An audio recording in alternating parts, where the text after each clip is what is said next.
الحمد لله نحمده ونستعينه ونستغفره ونعوذ بالله من شرور أنفسنا ومن سيئات أعمالنا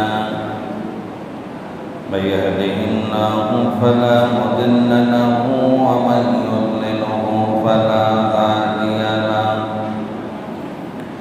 ونشهد أن لا إله إلا الله وحده لا شريك له ونشهد أن سيدنا وسندنا وحبيبنا ومولانا محمدا وداعيا إلى الله بإذنه وسراجا منيرا فقد قال الله تعالى في كلامه المجيد والفرقان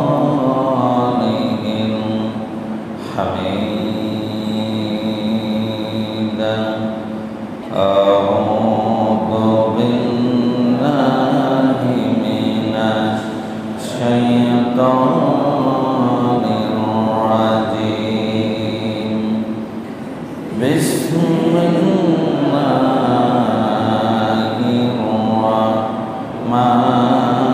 الرحمن الرحيم إذا جاء نصر الله والفتح ورأيت الناس يدخلون في دين الله أفواجا فسبح بحمد ربك واستغفر إنه كان توابا صدق الله العظيم وقال تعالى إن الله وملائكته يصلون على النبي يا أيها الذين آمنوا صلوا عليه وسلموا تسليما اللهم صل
দাওয়ালির মাতাবীর সেনানি আলির মাতাবীর সেনানি জাগাতে নিখিল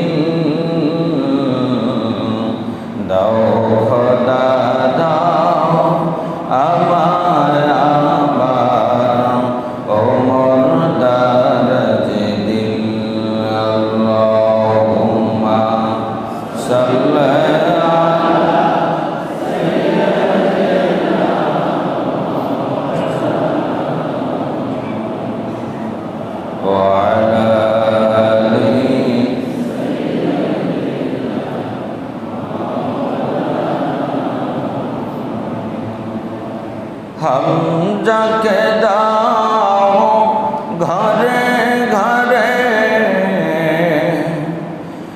জীবন দিতে অকাতরে হামজাকে দাও ঘরে ঘরে জীবন দিতে অকাতরে আবার কাবা ভাঙতে আবার কাবা ভাঙতে পাঠাওয়া বাবিল দাও খোদা দাও আমায় আবার ওমর দারজ দিল আল্লাহুম্মা সাল্লি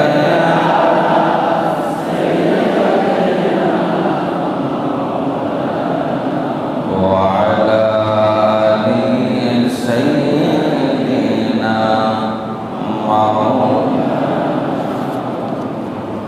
সচ্চাই মান দিয়ে পাঠাও শত সাহাবা আবার পাঠাও আবু বকর ফিতনা ফাসাদ সুখ সমর আবার পাঠাও আবু বকর ফিতনা ফাসাদ সুখ সমর অনরটল পাহাড় সম অনরটল পাহাড় সম দশ মনের মিল দাও খোদা দাও আমায় আবার ওমর দারজ দিল আল্লাহুম্মা সাল্লি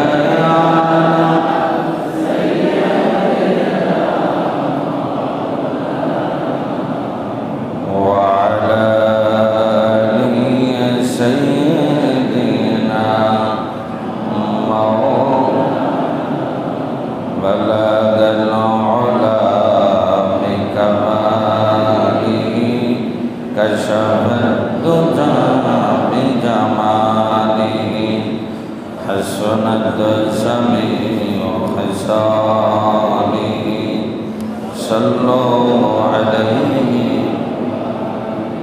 আরবের বুকে মক্কার পরে আমিনার যেথায় ঘর আরবের বুকে মক্কার পরে আমিনার যেথায় ঘর আল্লাহর করুণা কৌসার হয়ে জোরসে বারংবার বালাগাল আলা বেকামালি حسنت جميع خصاله صلوا سبحان الله والحمد لله لا إله إلا الله سبحان الله والحمد لله لا إله Subhanallah walhamdulillah la ilaha illallah Subhanallah walhamdulillah la ilaha illallah la ilaha illallah Muhammadur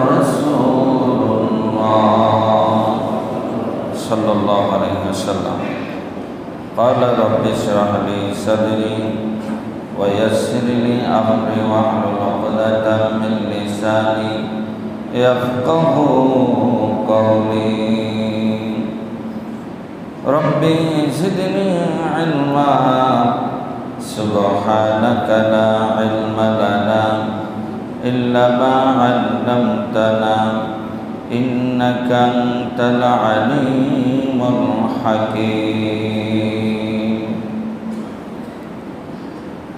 অবশ্যই সম্মানিত মুআজ্জিজ মুহতারাম মুসলিম কেরাম মুরব্বিন আযম পাড়া মহল্লা অলিগলি থেকে আগন্তুক আল্লাহ তাআলার একান্ত দয়া মেহেরবানি এবং রহমতের স্নিগ্ধ ছায়ায় যে আল্লাহ তাআলা তার ঘরের মেহমান হিসেবে কবুল করে আমাদেরকে সালাতুল জুমা আদায়ের জন্য উপস্থিত হওয়ার তৌফিক দান করেছেন। শুরুতে সে মহান মুনিবের দরবারে শুকরিয়া আদায় করতেছি, সকলে পড়ে নিচ্ছে আলহামদুলিল্লাহ। রব্বানা লাকাল হামদ হামদান কাসীরান তাইয়্যিবান মুবারাকান ফীহি ইয়া রাব্বি লাকাল হামদু কামা ইয়ানবাগি লিজালালি ওয়াজহিক ওয়া আযীমি সুলতানিক। আল্লাহ জাল্লা জালালুহু আম্মা নওয়ালুহু, আল্লাহ সুবহানাহু ওয়া তাআলা আমাদের দরুদ সালাম প্রশংসা গুণকীর্তনটুকু আমাদের নাজাতের উসিলা হিসাবে আল্লাহ তাআলা তার কদম মোবারকে যেন কবুল করে নেন। সম্মানিত হাজিরিন, আমি আপনাদের সামনে একটি সূরা তেলাওয়াত করেছি, যে সূরাটি আপনাদের অত্যন্ত পরিচিত, অনেকেরই মুখস্থ আছে।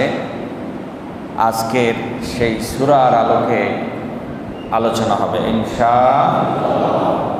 সূরাটার নাম হলো সূরাতুন নাসর। সূরাটার নাম কি? সূরা নাসর। এটা আমরা এভাবে বলে থাকি ইযা জাআ নাসরুল্লাহ, সূরা ইযা জাআ নাসরুল্লাহ। নাসরুল্লাহ, নাসর শব্দের অর্থ হলো সাহায্য। নাসর শব্দের অর্থ কি? সাহায্য। নাসরুল্লাহ মানে আল্লাহর সাহায্য। এই সূরাটি কোরআন শরীফের সর্বশেষ সূরা। কোরআন শরীফের সর্বশেষ সূরা, কিন্তু লেখনির ক্ষেত্রে এটি হলো সূরা নাস। কোরআন শরীফে আমরা কোন সূরা দেখি? সূরা নাস। কিন্তু নাজিলের র্যাঙ্কিংয়ের ক্ষেত্রে, নাজিলের প্রেক্ষাপটে সূরা নাসর হলো সর্বশেষ সূরা। এরপরে আর কোনো সূরা নাজিল হয় নাই। তাহলে আল্লাহর সাহায্য এই সূরার ভিতরে, এই সূরার আলোকপাত, বিষয়বস্তু এবং শিক্ষা নিয়ে আমরা আলোচনা করব ইনশাআল্লাহ। আল্লাহ সুবহানাহু ওয়া তাআলা যেন এই সূরা থেকে আমাদের শিক্ষা নিয়ে জীবন গঠন করার তৌফিক দান করেন। এই সূরাটি অত্যন্ত ফজিলতের সূরা। এই সূরাটিকে কোরআন শরীফের 1/4 এক ভাগ বলা হয়। সূরা ইখলাস হলো 3 ভাগের 1 ভাগ, আর সূরাতুন নাসর হলো 4 ভাগের 1 ভাগ। তার মানে সূরা নাসর যদি কেউ একবার পাঠ করে তাহলে প্রায় 7 পারা থেকে অধিক, প্রায় 7.5 পারা কোরআন শরীফ পড়ার সমান সওয়াব তার আমলনামায় লেখা হয়ে যায়। সুবহানাল্লাহ। কেউ যদি এই সূরাটি 4 বার পাঠ করে তাহলে 1 খতম কোরআনের সমান সওয়াব হয়ে যাবে। এজন্য আমি প্রায় মাগরিবের সালাতে এই সূরাটি পাঠ করি। তাহলে এই সূরাটি নাজিল হয়েছেন মক্কা বিজয়ের 7 মাস আগে। মক্কা বিজয়ের 7 মাস আগে আব্দুল্লাহ ইবনে ওমর, যাকে রাদিয়াল্লাহু তাআলা আনহু বলা হয় রাইসুল মুহাদ্দিসিন, ওমরের বেটা আব্দুল্লাহ, তিনি বয়সে ছোট ছিলেন। 10 বছর বয়স থেকেই তার মেধা, তার প্রজ্ঞা এত বেশি ছিল যে বড় বড় বয়স্ক সাহাবীদের থেকেও কোরআনের বিষয়ে তিনি খুব ভালো বুঝতেন। সুবহানাল্লাহ বলেন। এই জন্য ওমর রাদিয়াল্লাহু তাআলা আনহু প্রায় যুদ্ধদিন তাকে নিয়ে যেতেন। এখন কিছু সাহাবীরা বলতেন যে আপনি এই বাচ্চা ছেলেটারে নিয়ে সব জায়গা যান। আসলে তো ছোট, বলতেছে এটা তো আমাদের বাচ্চার সমান, আপনি সব সময় এদিকে নিয়ে আসেন কেন? তখন ওমর রাদিয়াল্লাহু তাআলা আনহু যারা বলছেন এই ধরনের বড় বড় সাহাবীদেরকে ডাকছেন, তোমরা দিয়ে আসো। আচ্ছা, এই সূরা নাসর দিয়ে আল্লাহ কি বুঝাইছেন একটু বলেন তো? তখন কেউ বলছেন যে হুজুর, আমিরুল মুমিনিন সূরা নাসর দিয়ে আল্লাহ ইসলামের বিজয় বুঝিয়েছেন, আল্লাহর প্রশংসা, তওবা ইস্তেগফারকে বুঝিয়েছেন। এক একজন এক মতামত। আচ্ছা, এবারে ছোট্ট আব্দুল্লাহ তিনি এক পাশে দাঁড়ানো ছিলেন।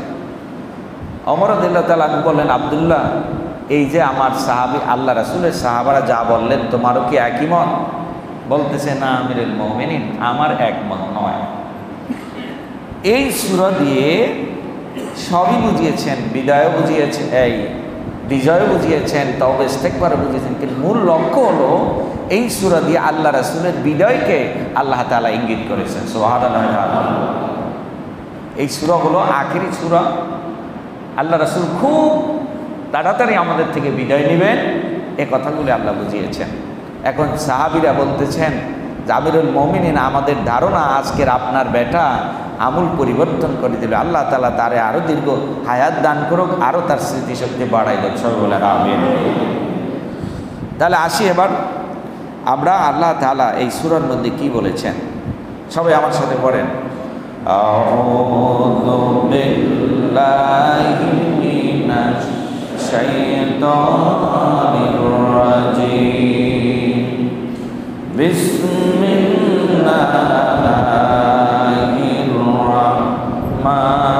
রাহমানির রাহিম। ইযা জাআ নাসরুল্লাহি ওয়াল ফাth। ইযা জাআ, যখন আসবে, নাসরুল্লাহ আল্লাহর সাহায্য, ওয়াল ফাth আর বিজয়। আল্লাহ বলছেন, হে রাসূল, যখন আমি আল্লাহর সাহায্যের মাধ্যমে তোমার কাছে বিজয় আসবে, বিজয় আসার পরে তুমি দেখতে পাবে অরাইতান নাসা, মানুষদেরকে দেখতে পাবে, ইয়াদখুলুনা, তারা প্রবেশ করতেছে, ফি দীনিল্লাহি, আল্লাহ তাআলার দ্বীনের রাস্তায়, আফওয়াজা, দলে দলে। সুবহানাল্লাহ। তার মানে আল্লাহ তাআলা বুঝালেন যে হে নবী, আমি আপনাকে তো বিজয় দিয়েছি, আরও এক মহান বিজয়ের অপেক্ষা করতেছেন। সেই বিজয়ের মাধ্যমে তুমি দেখবে যে মানুষগুলো দলে দলে ইসলামের রাস্তায় প্রবেশ করতেছেন। সুবহানাল্লাহ। এখন আল্লাহ তাআলা তারপরে কিছু কর্মসূচি দান করলেন এই 3 নম্বর আয়াতে। এটি 3টি আয়াত সূরাতুন নাসরের ভিতরে। কয়টা আয়াত? 3টা আয়াত। এরপর আল্লাহ তাআলা বললেন, হাবিবুল্লাহ, বিজয়ের পরে যদি আপনি এই কর্মসূচিগুলো পালন করতে পারেন, তাহলেই এই কথার হক আদায় হবে আর মানুষগুলো দলে দলে দ্বীনের রাস্তায় প্রবেশ করবে। আপনি যদি এই আমল না করতে পারেন, তাহলে এই বিজয় বেশি দিন টিকে থাকবে। সম্মানিত ভাইরা, মহান স্বাধীনতা যুদ্ধের মাধ্যমে আমরা এক বাংলাদেশ পেয়েছি স্বাধীন। আবার 5ই আগস্টের এক তরুণদের এক যুদ্ধের মাধ্যমে আমরা আরেকটা স্বাধীন দেশ পেয়েছি, ঠিক কিনা বলেন? এখন এই স্বাধীনতাকে রক্ষা করতে হলে আল্লাহ তাআলা যে কর্মসূচি সূরার মাধ্যমে দিয়েছেন, এটি যদি আমরা আমল করতে পারি, তাহলেই এই বিজয়, এই স্বাধীনতা আমাদের মাঝে থাকবে, নচেৎ বেশি দিন এই স্বাধীনতা টিকবে না। ভালো করে শিক্ষা নিতে হবে আমাদের এই সূরা থেকে। তো আল্লাহ রাব্বুল আলামিন বলেছেন, তাহলে সেই কর্মসূচিটা কি?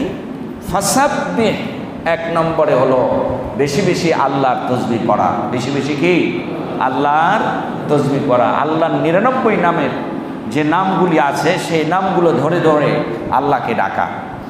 বিহামদি এবং প্রশংসা সূচক যে লফজগুলো আছে, আল্লাহর নামগুলো আছে, এই নামগুলো ধরে আল্লাহরে ডাকা। আলহামদুলিল্লাহ, আল্লাহর প্রশংসা সূচক নাম কোনটা? আলহামদুলিল্লাহ। এরপরে ওয়াস্তাগফিরহু, বেশি বেশি তওবা করা। বেশি বেশি কি করা? এই আন্দোলন করতে যায়া, সংগ্রাম করতে যায়া, যুদ্ধ করতে যায়া কোথাও কোনো তোমাদের ত্রুটি হয়েছে কিনা, ভুল হয়েছে কিনা, ভুল হলে পরে তোমরা আল্লাহর সামনে মাথা নত করে তারপরে আল্লাহর কাছে মাপ চাও, ক্ষমা চাও, তাহলেই তোমাদের এই বিজয় উজ্জীবিত রাখবেন কে? এরপরে বলেছেন ইন্নাহু কানা তাওয়াবা, এবং সাথে সাথে তোমরা হাত জোর করে মিনতির সাথে, বিনয়ের সাথে, করজোরের সাথে আল্লাহর কাছে তওবা করো, নিশ্চয়ই আল্লাহ তোমাদের তওবাকে কবুল করে নেবেন ইনশাআল্লাহ। এবারে আসি আমরা, আল্লাহ রাব্বুল আলামিন আমাদের সেই অতীতের কথা স্মরণ করাই দিচ্ছেন যে এখন আমরা এক বিজয় পেয়েছি, এখন এই বিজয়কে নানান ব্যানারে তারা সিনাই নিতে চাচ্ছে। কথাগুলো ঠিক কিনা? নানান ব্যানারে তারা এখন প্রোগ্রাম করতেছেন, মিছিল করতেছেন, মিটিং করতেছেন, তারা বুঝাচ্ছেন যে এটা আমার বিজয়। এটা কার বিজয়? এটা আমার বিজয়। কিন্তু আল্লাহ বলতেছেন না, এটা আমি আল্লাহর বিজয়। আল্লাহু আকবার বলেন। তোমরা আল্লাহকে, তোমার রবকে ভুলে গেলে হবে না।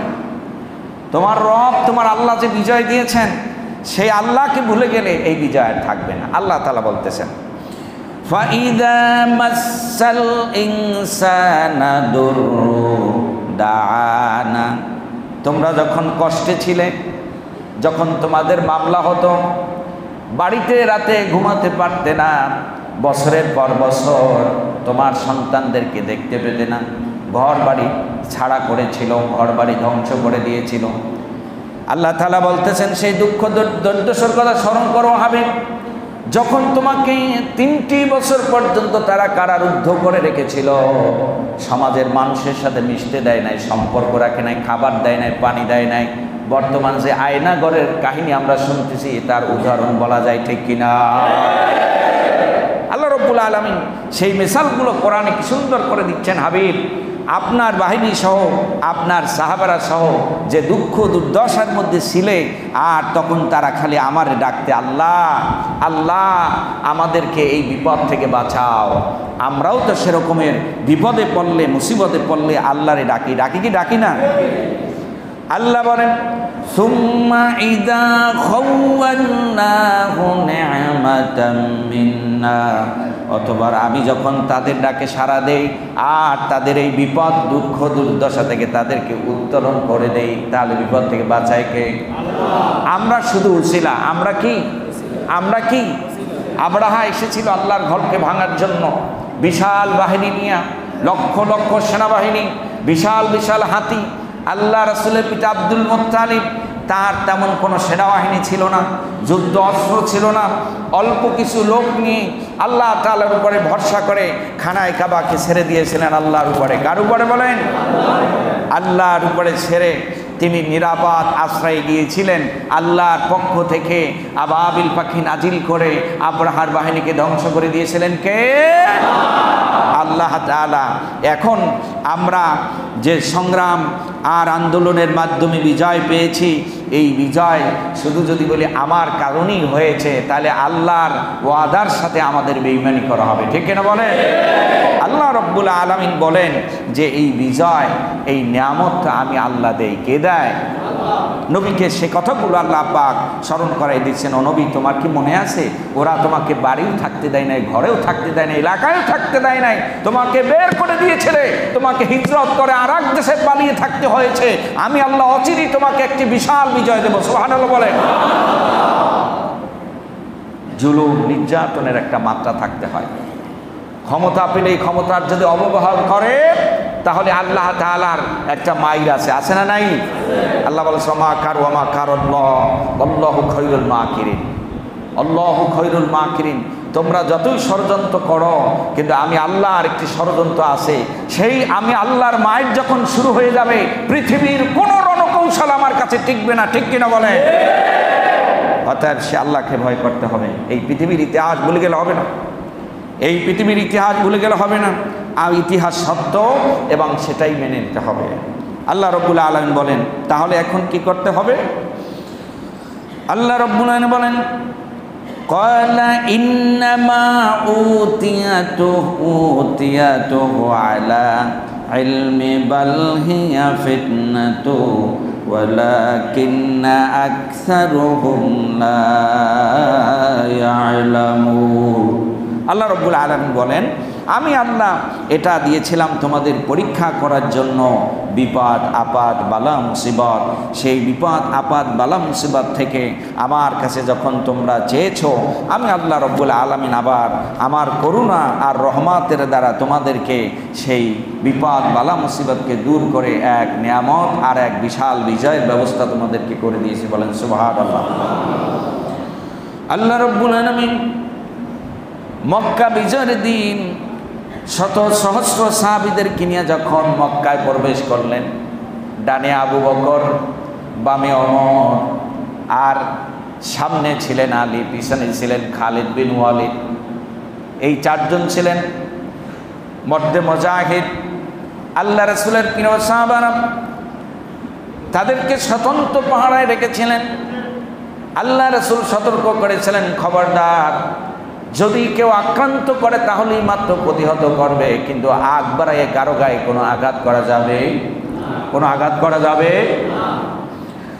আল্লাহ রাসূল প্রবেশ করলেন। মাঝে মাঝে তারা এই নেতৃত্ব তো ছেড়ে দিতে চায় না, চায় যুগ যুগ ধরে, বছর পর বছর ধরে মক্কার নেতৃত্ব দেশে খানায় খাবার মতনই ছিল, যা মনে চায় তাই করছে, মজলুমের উপরে জুলুম করেছে, অত্যাচার করেছে। এখন এই তক্তকে এমনি এমনি ছেড়ে দিতে চায়, এটা তারা চায় না। হিংসায় জ্বলে পড়ে মরে যাচ্ছে। এখন তারা ফাঁকে যোগে আক্রমণ করতেছে, আর খালিদ বিন ওয়ালিদ তিনি তলবারে ঘুরাই ঘুরাই এদেরকে কচু কাটা দিচ্ছে। এক পর্যায়ে আল্লাহ রাসূল সাল্লাল্লাহু আলাইহি ওয়াসাল্লাম সাহাবীদেরকে নিয়ে খানায় কাবার সামনে গিয়ে তিনি বিজয় উদযাপন করলেন। মূর্তিগুলোকে নিজের হাতে ভাঙলেন, সাহাবীরা ভাঙলেন। এক থমথমে পরিবেশ, মক্কার অবস্থা থমথমে, কোনো টুল শব্দ নাই, কোনো আওয়াজ নাই, ঘরের দরজা সব বন্ধ। এবারে কয়েকজন বৃদ্ধরা এসেছেন আল্লাহ রাসূলের সামনে।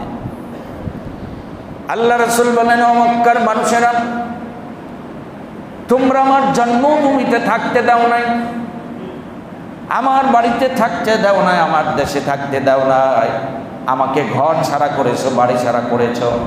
আজ মক্কার চাবি আমার হাতে, মক্কার চাবি আমার হাতে, আমার হাতে আল্লাহ ক্ষমতা দিয়েছেন। এখন আমার কাছে তোমরা কি ধরনের আচরণ দাবি করো? এই বয়োবৃদ্ধরা এসে বললেন যে হুজুর, আমরা তো আপনাকে আলাম হিসেবেই জানতাম, আমরা এখনো আপনার কাছে সহানুভূতি আচরণ চাই। সুবহানাল্লাহ বলবেন না? আল্লাহ রাসূল বললেন, হ্যাঁ, আমি তোমাদের থেকে কোনো প্রতিশোধ নেব না, আমি তোমাদের সবাইকে সাধারণ ক্ষমা ঘোষণা করে দিলাম। সুবহানাল্লাহ। এটা হলো ইসলামের শিক্ষা, এটাই হলো ইসলামের নৈতিক শিক্ষা। এখন ক্ষমতা আল্লাহ দিছে, এখন ক্ষমতা পায়া যদি আমরা আবার সেই ভাঙচুর, জ্বালাই পোড়াই, চুরি ডাকাতি, খুন খারাপি করি, আল্লাহ পাক সেটাকে কখনো বরদাস্ত করবে? খবরদার।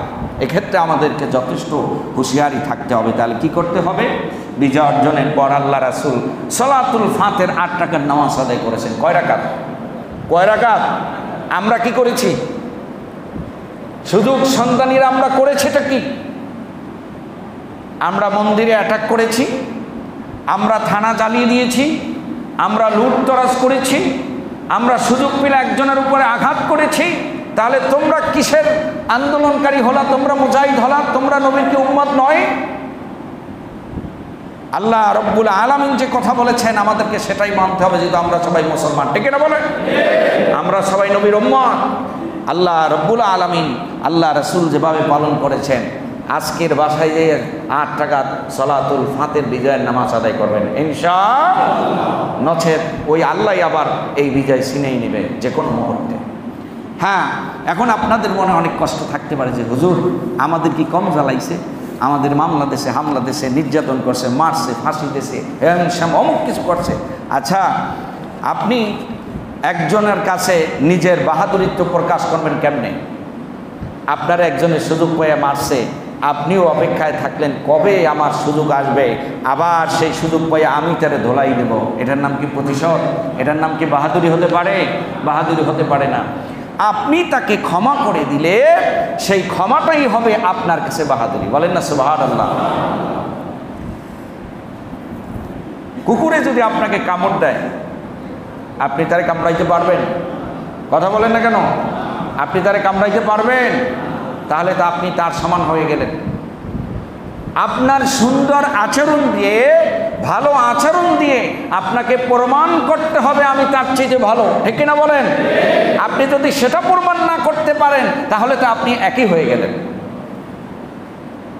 আমরা সকলে মুসলমান, এটাই হলো আমাদের সবচেয়ে বড় পরিচয়। আমি সবসময় বলি, ঠিক কিনা বলেন? কোনো দল, কোনো জাত বুঝি না, কোনো বিধর্মী বুঝি না, সবাই হলো আমাদের বাংলাদেশের নাগরিক, ঠিক কিনা? সবাই আমরা কোন দেশের নাগরিক? বাংলাদেশের নাগরিক। সকলের সমান অধিকার। সুযোগ পায় যে তাদের উপর আক্রমণ করতে হবে, এর নাম মুসলমানের চরিত্র। সম্মানিত ভাইরা, যেহেতু জুমার দিনের সময় খুবই সংক্ষিপ্ত, আমি একটি ঘোষণা আপনাদের কাছে পাঠ করে শোনাচ্ছি। সেনাবাহিনীর পক্ষ থেকে একটি জরুরি ঘোষণা আপনাদেরকে বলার জন্য আমাদের কাছে চিঠি পাঠিয়েছেন। সেই ঘোষণাগুলো এখন আমি আপনাদেরকে শোনাচ্ছি, খুব মনোযোগের সাথে শোনেন। গত 5ই আগস্ট 2024 সালে বৈষম্য বিরোধী ছাত্র আন্দোলনের প্রেক্ষাপটে দেশ তথা বন্দরনগরী চট্টগ্রামে যে অস্থিতিশীল পরিস্থিতি সৃষ্টি হয়েছে তা নিরসনের সর্বস্তরের মানুষকে একসাথে কাজ করতে হবে। বর্তমান পরিস্থিতি হতে দ্রুত উন্নয়নের লক্ষ্যে নিম্নের নির্দেশনাসমূহকে সকলকে মেনে চলার জন্য বিনীত অনুরোধ করছি। নাম্বার 1, প্রতিহিংসার বশবর্তী হয়ে আইন নিজের হাতে তুলে নেবেন না, যেগুলো আমি কোরআন থেকে বুঝিয়েছি একটু আগে। কথা বোঝানো গেছে? নিজ নিজ এলাকায় জাত, বর্ণ, ধর্ম নির্বিশেষে সকল গোত্রের মানুষের নিরাপত্তা ও ধর্মীয় উপাসনার নিরাপত্তা নিশ্চিত করতে হবে ইনশাআল্লাহ। প্রতিহিংসার বশবর্তী হয়ে যদি আমরা কাউকে আঘাত করি, আমার উত্তম আচরণ, উত্তম চরিত্র দিয়া তাকে জয় করতে হবে ইনশাআল্লাহ। যে নজির বর্তমানে বাংলাদেশে চলতেছে নাকি বলেন? এই যে হামলা, জ্বালাও পোড়াও, এটার এক স্বার্থান্বেষী মহল লোকের কাজ, যারা ফায়দা লোটার জন্য এগুলো করতেছে, ঠিক না বলেন? এরা সবসময় ছিল। যখন একটি ক্ষমতার পরিবর্তন হয়, এই সুযোগ সন্ধানী লোকগুলো তখন হামলা মামলা করে নিজেদের ফায়দা লোটার চেষ্টা করে, ঠিক না বলেন? কিন্তু আমরা এটাও দেখেছি, বিভিন্ন মন্দিরে, বিভিন্ন উপাসনালয়ের ভিতরে, বিভিন্ন সরকারি সম্পত্তির সামনে বিভিন্নভাবে মাদ্রাসার ছাত্ররা, বিএনপির লোকেরা, জামাত ইসলাম শিবির এবং ছাত্ররা এবং এলাকার সুশৃঙ্খল মহল্লাবাসীরা এটা পাহারা দিয়ে রক্ষা করতেছে। দেখেছেন না আপনারা? আমরা দেখেছি সেটা মোবাইলের মাধ্যমে। এজন্য আমাদের কলিজাটা ঠান্ডা হয়ে যাচ্ছে। কিন্তু আমাদের সজাগ থাকতে হবে, যে এই সুযোগ সন্ধানী লোকেরা দেশে অস্থিতিশীল সৃষ্টি করতে চায়, সরকারি সম্পত্তি দখল করতে চায়, এরা আসলে শুদ্ধ জাতি নয়, ঠিক কিনা বলেন? গণভবনের ভিতরে যে লুটতরাজ হয়েছে, এটা আমরা কখনোই কামনা করি নাই। এটা আমাদের সম্পদ, ঠিক কিনা বলেন? এই নিকৃষ্ট ইতিহাস আবার জাতি মনে রাখবে। তবে আবার ভালো লাগারও কিছু কথা আছে। এটি প্রচার প্রসার হওয়ার পরে অনেকেই নিজ নিজ দায়িত্বে মালামাল এনে আবার জমা করে দিয়েছেন। এখন এই দেশের সেনাবাহিনী, বর্তমানে কেয়ারটেকার সরকার যারা এসেছেন, তারা যে দিক নির্দেশনাগুলো দিয়েছেন, এগুলো মানা আমাদের অক্ষরে অক্ষরে কর্তব্য ইনশাআল্লাহ। দেশের কোনো সম্পদ নষ্ট করা যাবে। দোষ করলে করছে মানুষে, ঠিক কিনা বলেন? তাও দল করলে সবাই কি খারাপ থাকে? সব মানুষ খারাপ? আজকে দল করার কারণে, পাওয়ার করার কারণে যারা জুলুম করে নাই, যারা নির্যাতন করে নাই, এরা বুক ফুলে সমাজে হাঁটতেছে, ঠিক কিনা বলেন? কিন্তু যারা জুলুম করছে, নির্যাতন করছে, অন্যায় করছে, এদের নিজের ভিতরে দুর্বলতা আছে, ঠিক কিনা বলেন? অতএব যেই জুলুম করবে, অন্যায় করবে, অত্যাচার করবে, তার কোনো ছাড় এই দেশে হবে। আরও কিছু দুঃখজনক কথা আছে। ক্ষমতা আসার আগেই বিভিন্ন জায়গায় বাজার দখলের জন্য লড়াই শুরু হয়ে গেছে। চাঁদাবাজির জন্য লড়াই শুরু হয়ে গেছে, ঠিক কিনা বলেন? আমি আমার ধার্ত কণ্ঠে বলতে চাই, এই বাংলাদেশের ভিতরে এই যে ছাত্ররা, শতে শতে ছাত্ররা তাজা প্রাণ দিল শহীদের বিনিময়, আমরা কি চাই? আবার একটি চাঁদাবাজ চাই? আবার একটি মারামারি চাই? আবার একটি হানাহানি চাই? এদেশের মানুষ রক্ত দেওয়া শিখে গিয়েছে, প্রয়োজনে রক্ত আরও দেওয়া যাবে, ঠিক কিনা বলেন? তারপরও চাঁদাবাজদের উত্থান এই দেশে আর হবে না, ঠিক কিনা বলেন? সন্ত্রাসের উত্থান এই দেশে দেখতে চাই না, ঠিক কিনা বলেন? লুটতরাজের উত্থান এই দেশে আর আমরা দেখতে চাই না, ঠিক কিনা বলেন? আমরা সবাই মানুষ, এটাই আমাদের সবচেয়ে বড় পরিচয়। কড়া পাহারায় থাকবেন, যদি কোথাও লুট হয়, ডাকাতি হয়, অগ্নিসংযোগ হয়, এলাকাবাসী, পাড়াবাসী, মহল্লাবাসী একতাবদ্ধ হয় তাদের বিরুদ্ধে রুখে দিতে হবে, ঠিক কিনা বলেন? আমাদের কোনো দল দেখা যাবে না, কোনো বাড়ির পাওয়ার দেখা যাবে না। আমরা যদি দেখি কোথাও অন্যায় হয়, সম্মিলিতভাবে সেটার আমরা প্রতিরোধ গড়ে তুলব ইনশাআল্লাহ।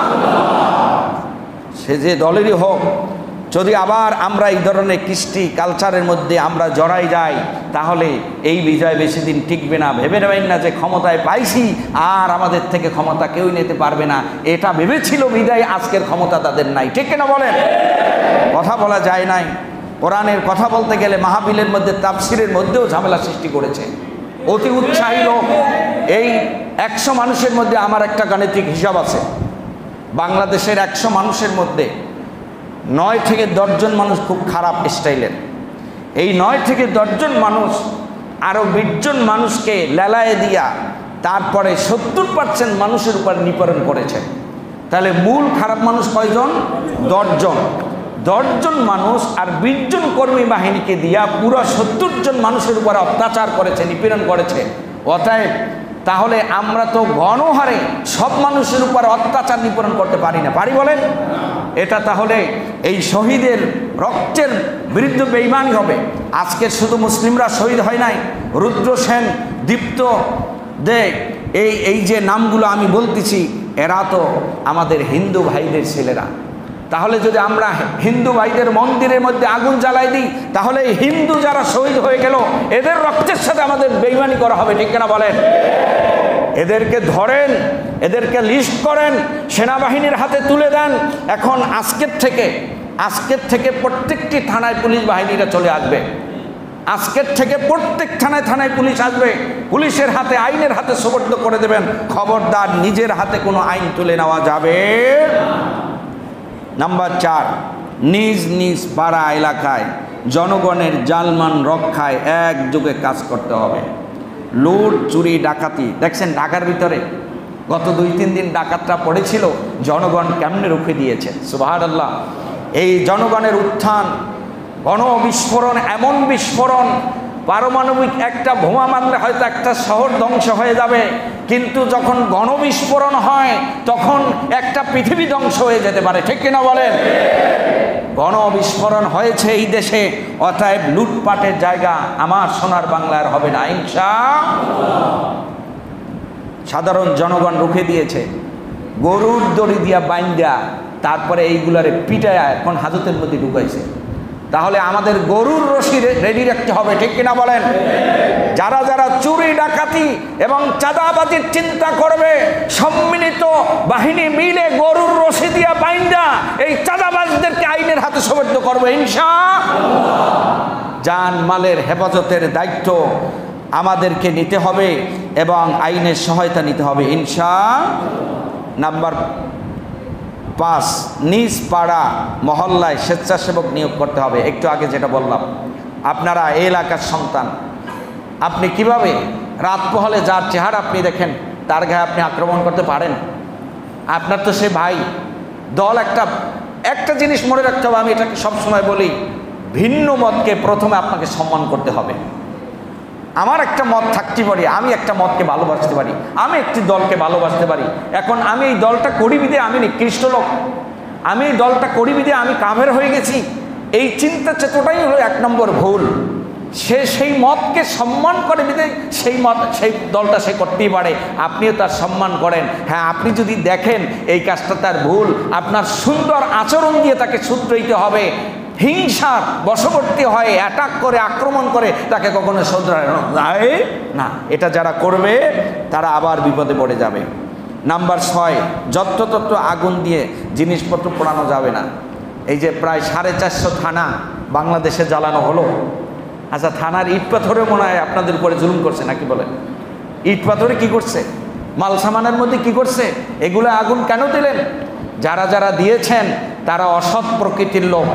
আমি দেখেছি যারা এই দলীয় লোক আছেন তারা চেষ্টা করেছেন সেটাকে রক্ষা করার জন্য, কিন্তু মাঝখানে তৃতীয় একটি পক্ষ আছে যারা লুটতরাজ করার জন্যই এই অগ্নিকাণ্ড ঘটাইছে। ঠিক কিনা বলেন? এলাকার ভদ্র সভ্য আমি তো দেখেছি দাঁড়িয়ে দাঁড়িয়ে, বিভিন্ন জায়গার রিপোর্ট দেখেছি, বিভিন্ন জায়গায় মোবাইলে দেখেছি, পত্রপত্রিকায় দেখেছি, যারা এই কাজগুলো করেছে টাকা টোকাই শ্রেণীর লোকই বেশি। ঠিক কিনা বলেন? তারা সুযোগ সন্ধানী লোক। আমরা এগুলো লিস্ট করব এবং আইনের হাতে তাদেরকে তুলে দেব ইনশাআল্লাহ। নিরাপত্তা জ্যোতির কারণে বিভিন্ন জায়গায় অবস্থান গ্রহণ এবং মালপত্র স্থানান্তর বন্ধ করুন। সার্বিক পরিস্থিতি নিয়ন্ত্রণে সেনাবাহিনী ও অসামরিক প্রশাসনকে সহায়তা করুন। আমি আগেই বলেছি যে আজকের থেকেই প্রত্যেকটি থানায় প্রশাসনের লোক চলে আসবে এবং আমাদের এখানে কিছু নাম্বার দিয়েছেন, মোবাইল নাম্বার দিয়েছেন, সেনাবাহিনীর কিছু নাম্বার আমার কাছে আছে। আপনারা সেই নাম্বারগুলো যদি আমি একবার করে বলে দিচ্ছি, যদি মোবাইল উঠাই রাখতে পারেন, কোথাও কোনো অপ্রীতিকর ঘটনা হলে আমরা সাথে সাথে এই নাম্বারে ফোন দিলেই মুহূর্তের ভিতরে তারা আমাদের সাহায্যের জন্য এগিয়ে আসবে ইনশাআল্লাহ। নাম্বারটা আমি বলতেছি 01769253604, 01769253649, 01769242156। এই নাম্বারগুলো যে কোনো একটি নাম্বারে আমরা ফোন দিলে যদি কেউ আপনাদেরকে কোনো বাধা সৃষ্টি করতে চায় তাহলে আপনারা সাথে সাথে সেটাকে প্রতিরোধ করবেন ইনশাআল্লাহ। আমাদের দেশের ভাবমূর্তিকে যাতে নষ্ট কেউ না করতে পারে, যে আমাদের সংখ্যালঘু যারা রয়েছেন, আমি সংখ্যালঘু মনে করি না, কারণ বাংলাদেশে যে জন্মগ্রহণ করেছেন সেই বাংলাদেশের নাগরিক। ঠিক কেন বলেন? অতএব সংখ্যালঘু দিয়ে আমরা যাদেরকে বুঝি, সনাতন ভাইয়েরা আছেন, তারপরে বড়ুরা ভাইয়েরা রয়েছেন, চাকমা রয়েছেন, যারা এই দেশের নাগরিক, তাদের কোনো উপাসনায় তাদের ঘর বাড়িতে অ্যাটাক করা এটা ইসলামেও জায়েজ করে নাই, সম্পূর্ণ হারাম করেছেন। সম্পূর্ণ কি করেছেন? হারাম করেছেন। আপনাদের কি খুব কষ্ট বেশি? জাতীয় নেতা নেত্রীরাই তো বেশি কষ্ট পেয়েছেন। তারা তো সুন্দরভাবে বারবার বলতেছেন যে দুর্ঘটনা ঘটানো যাবে না, অগ্নিসংযোগ করা যাবে না, বিশৃঙ্খলা সৃষ্টি করা যাবে না এলাকার ভিতরে। এবং আল্লাহ রাসূল সাল্লাল্লাহু আলাইহি সাল্লাম, আল্লাহ তাআলা আমাদেরকে যে নির্দেশনা দিয়েছেন আমরা সেটাকে ফলো করলেই আমরা আল্লাহ তাআলার প্রকৃত বান্দা হিসেবে মনোনীত হব ইনশাআল্লাহ। তাহলে সূরা নাসরের থেকে আমাদের শিক্ষা, এখন আমাদেরকে যে কাজগুলো করতে হবে সে কাজগুলো হলো বেশি বেশি প্রশংসা করতে হবে, তাসবিহ পড়তে হবে, তওবা করতে হবে, ইস্তিগফার করতে হবে এবং যারা নির্যাতিত তাদের পাশে গিয়ে আমাদের দাঁড়াতে হবে ইনশাআল্লাহ। সেই সাথে সাথে আমাদেরকে দোয়া করতে হবে মহান স্বাধীনতা যুদ্ধের সকল শহীদদের জন্য এবং বর্তমান বৈষম্যবিরোধী ছাত্র আন্দোলনে যারা শহীদ হয়েছেন সেই শহীদদের জন্য দোয়া করতে হবে। অনেক অসুস্থ দোয়া চেয়েছেন, সকলের জন্য দোয়া করতে হবে। সেই সাথে সাথে আমাদেরকে খারাপ দৃষ্টিভঙ্গি থেকে ফিরে আসতে হবে ইনশাআল্লাহ। আরও একটি আমি সকলের কাছে বলি যে কিছু লোক আছে যারা চুপচাপ থাকে সময়ের অপেক্ষায়, কখন সুযোগ পাবে তখনই আবার একটা দুর্ঘটনা ঘটাইবে, আছে না নাই? এই লোকগুলো বড় ডেঞ্জারাস, এই লোকগুলো বড় ভয়ঙ্কর। আপনার সাথেই থাকবে, আপনার সাথেই চলবে, সুযোগের অপেক্ষায় কখন একটি দুর্ঘটনা ঘটানো যায়। এই লোকগুলোর ব্যাপারে আমাদেরকে সচেষ্ট থাকতে হবে, সচেতন থাকতে হবে। আজকে সব আমার দেশের সম্পদ, এই যে উহুদ থানাগুলো জ্বালানো হলো, কত হাজার হাজার কোটি টাকা আমার দেশের, আমার ট্যাক্সের টাকা দিয়েই তো আবার এগুলো মেরামত করা লাগবে। ঠিক কিনা বলেন? তাহলে এগুলো তো কোনো অন্যায় করে নাই। যারা এগুলো করেছেন, আরেকটি বিশেষ ঘোষণা সেনাবাহিনীর পক্ষ থেকে, প্রত্যেক থানা থেকে অস্ত্র লুট হয়েছে। প্রত্যেক থানা থেকে কি হয়েছে? বাংলাদেশের সম্পদ। এই অস্ত্র যারা নিয়েছেন, যাদের হাতে অস্ত্র আছে, 2 থেকে 3 দিনের ভিতরে উপজেলায় জমা দিতে হবে থানায়, অথবা সেনাবাহিনী ক্যাম্পে জমা দিতে হবে। 3 দিন এর মধ্যে যদি এটা সবাই জানিয়ে দেবেন, আপনাদের ঘরে, আপনাদের পাড়ায়, আপনাদের মহল্লায় যারা এসেছে, যারা আসে নাই, এই ঘোষণাটা সকলের কাছে জানিয়ে দেবেন যে অস্ত্রগুলো থানার থেকে লুট হয়েছে, যদি কেউ নিয়ে থাকেন স্বইচ্ছায় যদি জমা দেন আপনার বিরুদ্ধে কোনো আইনানুগ ব্যবস্থা নেওয়া হবে না। আর যদি এই 3 দিনের মধ্যে স্বইচ্ছায় জমা না দেন তাহলে মামলা হয়ে যাবে এবং কঠিন শাস্তির সম্মুখীন হতে হবে। আল্লাহ সুবহানাহু ওয়া তাআলা আমাদেরকে সহি বুঝদান করুক, সবাই বলেন আমিন। সম্মানিত ভাইয়েরা, আমি মজলুমের পক্ষে, জুলুমের বিরুদ্ধে কোরআন থেকে কিছু কথা বলেছি। আপনারা কি কষ্ট পেয়েছেন? আমি বরাবরই বলি, কোনো মানুষকে কষ্ট দেওয়ার জন্য কোনো কথা বলি না। যদি এ ধরনের হয়ে থাকে আল্লাহ তাহলে আমার জিহ্বাটাকে যেন আগুনের কেচি দিয়ে কেটে দেয়। সবসময়ের জন্য অন্যায়ের বিরুদ্ধে কথা বলাই হলো আলেমদের কাজ, ঠিক কিনা বলেন? যারা জুলুম করে, নৈরাজ্য করে, অন্যায় কাজ করে, আর এই অন্যায়ের প্রতিবাদ করলেই অন্যায়কারীদের গায়ে লাগবে, ঠিক কিনা বলেন? অতএব সেই চিন্তা করে আমাদেরকে কথা মুখ বন্ধ করলে চলবে। আল্লাহ সুবহানাহু ওয়া তাআলা সকল অন্যায় থেকে আমাদেরকে ফিরে আসার তৌফিক দান করুন, আমিন। আরেকটি বিশেষ দোয়া আপনাদের কাছে আমি চাইব। আমি একটি বিষয় আল্লাহর কাছে সবসময় দোয়া করতাম, রব্বুল আলামিন কোরআন যেখানে নাজিল হয়েছে আমরা সেই কোরআন পড়ি, সেই নাজিলের জায়গাটা যেতে পারি নাই। আল্লাহ, যেই খানায় কাবার দিকে মুখ ফিরে আমরা নামাজ পড়ি সেই খানায় কাবাটা তো দেখতে পারলাম না। যেই রাসূলের উদ্দেশ্যে আমরা দরুদ পড়ি সেই রাসূলকে তো আমি দেখতে পারলাম না। আল্লাহ মনে হয় সেই আকুতি, সেই দোয়া কবুল করে নিয়েছেন। ইনশাআল্লাহ আগামী 14ই আগস্ট রোজ বুধবার আমার মাকে নিয়ে আমি সে একটু উমরা করার জন্য যাওয়ার জন্য মনস্থ করেছি। আপনারা সবাই আমার জন্য দোয়া করবেন, আল্লাহ যেন আমার এই মহান উদ্দেশ্যকে কবুল আর মঞ্জুর করে নেয়। এটা বলার উদ্দেশ্য একটাই, সেটা হলো হজ উমরা এই কাজগুলো খুব শক্ত কাজ। এবছরও কয়েক হাজার মানুষ হজ করতে গিয়ে মারা গিয়েছে। এদের মৃত্যুটা খুবই সৌভাগ্যশীল। এটা বলার অর্থ হলো এই শক্ত একটি কষ্টের একটি কাজে যাচ্ছি, যদি আল্লাহ তাআলা আমাকে আর ফিরিয়ে নাও আনেন। আপনাদের আমি প্রায় 5 বছর, 5.5 বছর এখানে দায়িত্ব পালন করতেছি। আমার কথায়, আমার আচরণে যদি কষ্ট পেয়ে থাকেন আল্লাহ রাসূল আমাকে মাফ করে দিবেন। আমিও আপনাদের সকলকে মাফ করে দিলাম এবং এই দোয়া কবুলের এই জায়গায় গিয়েও আমি আমার দেশ, আমি আমার এলাকা, আমি আমার সমাজ, আমি আমার মসজিদ, আমি আমার শ্রদ্ধেয় ব্যক্তিবর্গের জন্য হৃদয় খুলে দোয়া করব। আল্লাহ তাআলা সবাইকে কবুল আর মঞ্জুর করুন, আমিন। ওয়া আখিরু দাওয়ানা আনিল হামদুলিল্লাহি রাব্বিল আলামিন। আসসালামু আলাইকুম ওয়া রাহমাতুল্লাহ।